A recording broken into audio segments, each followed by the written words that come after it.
दिन सारार घटना आसंतु जानिबा एई गोटिए भिडियो रे।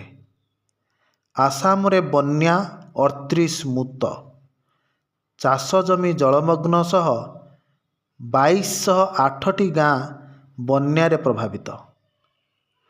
द्वितीय नंबर, उत्तर प्रदेश दाथरस जलाचकटा घटना रे तनाघना सत्संग रे प्रवचन देउथुबा भोले बाबा को खोजुछंती पुलिस। दला चकटारे मृत संख्या 121 को वृद्धि। मुख्यमंत्री कहिले दोषी विरुद्ध रे हेब कड़ा कार्यानुष्ठान। जुलाई 8 रु गणा हो पारे रत्न भंडारर रत्न। 45 वर्ष तले रत्न भंडार गणति होइतिला, एहा परे आउ गणति होई नाही।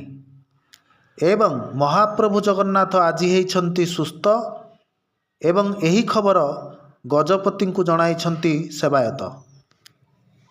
बड़ खुशी खबर, मो बस संख्या बढ़िबाकू मंत्रींकर बयान। आउ 400 इलेक्ट्रोनिक्स बस खूब शीघ्र आसीपारे बोली मंतव्य देइछंती मंत्री। भुवनेश्वर रे जणे घरोई कॉलेजर प्रोफेसर तांको बापांकू ऋण कारण नहीं हत्या करिथिबार अभियोग होइअछि। नयागढ़ जिला खंडपड़ा तहसीलदार धुबई नायकों घरे विजिलेंस चढ़ऊ करिछि।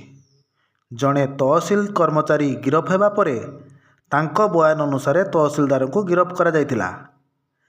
कारण एही तहसील कर्मी जनक एक बाली बुझे को 20,000 टंका लांच नहीं छाड़ी समय रे विजिलेंस द्वारा धरा होइतिले। एहा परे तहसीलदार धोबई नायकों को घरे चढ़ाऊ करा जायतिला। आउ एक लांच खबर, 5,000 टंका लांच नेउथुला बेले जाजपुर बिंझारपुर एसआई केशव दास विजिलेंस कबल रे अरेस्ट होइछंती। 5 दिन बर्षिब वर्षा, हालुकारु मध्यम धरणर वर्षा होई पारे एवं 6 और 7 तारिख रे किछि जिल्ला रे प्रबल वर्षा संभावना। तेबे येलो वार्निंग होइथिबा जिला गुड़िकर नाम हेउछि मयूरभंज, केन्दुझर, सुंदरगढ़, झारसुगुड़ा, अनुगुल, संबलपुर, बरगढ़, मालकानगिरी, कोरापुट, रायगड़ा, गजपति। ए सबु येलो वार्निंग दिया जाइछि। नमस्कार, एई भली वीडियो सुनिबा पई, एई भली न्यूज़ कम समय भितर जानिबा पई आम चैनल को सब्सक्राइब करंतु।